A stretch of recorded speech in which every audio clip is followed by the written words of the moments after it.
Hi guys, welcome to episode 11. I want to say this has been the most difficult episode I've had to do so far, namely because,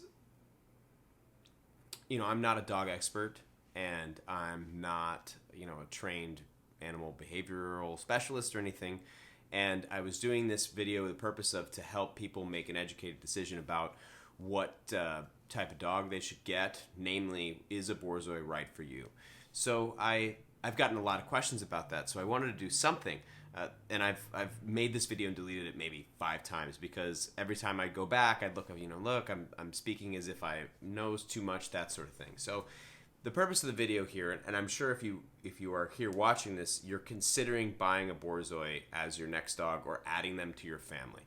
I want to present to you my experience, and I hope that my experience educates you as well as maybe gives you a little insight into making your decision, but I don't necessarily want to feel like I'm making that decision for you because I am extremely biased. This is what I discovered when I watched the video. I'm like, oh man, I really am presenting more of the positive sides and kind of negating the negative stuff. So I'm going to try to be as objective as possible in this video. First of all, my experience with the dog breed is pretty significant. I have 2 Borzois right now. Esper's asleep in the other room. She is 6 years old. I've had her since she was 7 months. And now we just added Aura. She's a 14-week puppy to the family. So I also grew up with the breed. My parents have had Borzois since the 70s. So my initial experiences with dogs have been Borzois and all sighthounds. Greyhounds, Whippets, Scottish Deerhounds. So I have a lot of experience with the breed, and I have a lot of knowledge about them that have come through my own personal experience, and I want to share them. So first of all, the number one thing that makes me like this breed, and this goes in the pros column and the cons column, is the temperament. They're very mellow dogs. I mean, this is a 14-week puppy. She'll probably sleep, hopefully, through this entire video. They're elegant and intelligent and very, very self-sufficient. If you're looking for a dog that's going to be around you and pay attention to every command on the first time and going to be at your beck and call every second of the day, this is not the breed for you. This is the breed you're going to have to fight for their attention in a way. A lot of people have described Borzois as the cats of the dog world. In a lot of ways, that's true. Sometimes Esper will go off the other room and put herself to bed. That's it. Aura, even as a puppy, she likes to play, and then she has her own time. She wants to either go into her crate or she wants to sleep on the bed. She doesn't want to be pestered or constantly pushed around. That's another thing we have to talk about, because introducing this dog to a already established family, they have a very strong prey instinct. So it's going to be very careful around small kids and small dogs, because again, they want things on their own time. So if a baby or something is pushing up against them, you have to make sure that dog is acclimated to that sort of behavior, because their natural instinct is to not like that. So you have to be careful. The prey instinct is very, very real. So again, this is in the pros and cons column with the temperament.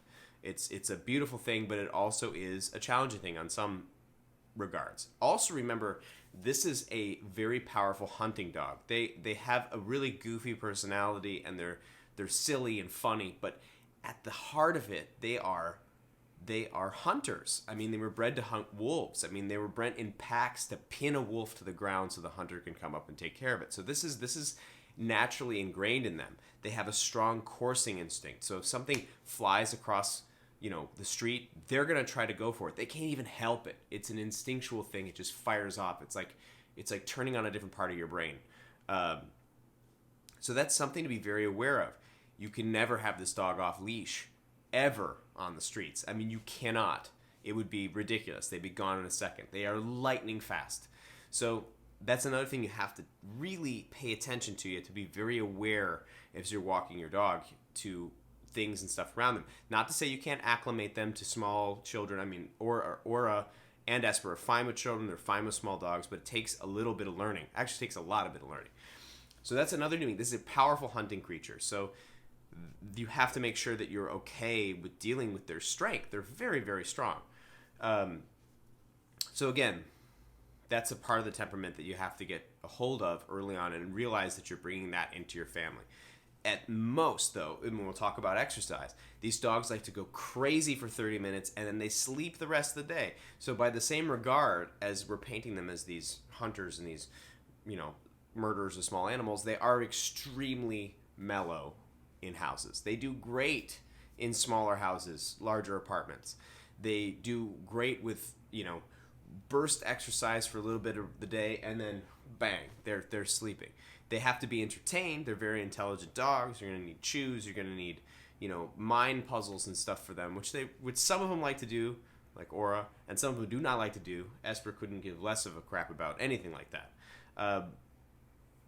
So you have to be ready. And remember, if you're looking to rescue a dog, we rescued Esper. She was, 6-7 months.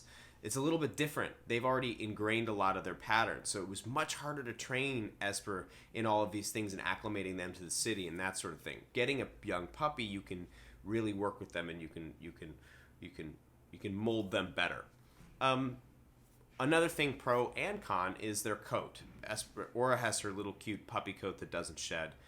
Esper has her luxurious hair, flowing curls. It's a beautiful coat. It's silky and it's soft. It's amazing, and they pretty much clean themselves. It's incredible how little grooming you have to do. The problem is they shed like crazy. I mean, I find new Espers all over the house twice a week, so you have to be ready to clean up a lot of hair. Be ready to clean up a lot of hair, and so right around 6 months, maybe 8 months, Aura will get her adult fur and she'll shed this cute little puppy fur that she's got it going on, and she'll get her main coat. Another thing is health. They're a very healthy breed. There are some genetic dispositions that are passed down, but as long as you get your dog from a reputable breeder, consider like a heritage breeder, AKC breeders, they're all over the place. This is a very rare breed, and we'll talk a little bit more about breeders too. You're going to get one without the genetic problems. They'll actually test your dog and they'll give you a report that says, no, we don't have any of that thing. One thing you have to be aware of with all sighthounds, all deep-chested dogs, is that they are tendency to get bloat. Bloat is a deadly problem. What happens when a dog eats too fast like this and they go running, their stomach actually turns over on itself, twisting itself and tying itself off. It's a emergency medical situation. You have to be careful about feeding, when you're feeding, and how long after you exercise after a feeding. So that's something. It's just a little bit of extra stuff you have to know as you go into getting a sighthound of any kind. I've never had a problem with it. My parents have never had a problem with bloat. I think it's more that you space the meals out. You give them smaller meals over time instead of big meals, and you do not exercise before or after meals too, and you can prevent it. So it's a preventable thing. Other than that, they're extremely healthy, extremely hardy dogs. They are a giant breed, so you have to temper your expectations of life, which is really tough because getting around 10 years, that's considered old for a giant breed. So know your timeline and understand that purchasing any dog is committing to that timeline, I hope, at least 10 years. Also, diet. Borzois, you're essentially getting a very high-priced car, so you need to provide them with high-quality fuel. And Borzois are very particular eaters, or not so much. Esper, I think if Esper didn't have to eat, she would not eat. It's pretty incredible how food averse she is. It's amazing. Or on the other hand, will eat everything. We might do a treat video, I think, coming up, because I think if I can get Esper to actually eat some treats, it will help educate stuff what's really good, besides the point. So be prepared as you get a Borzoi to provide them with quality food. And you can look online. There's specific protein ratios that an adult Borzoi will need.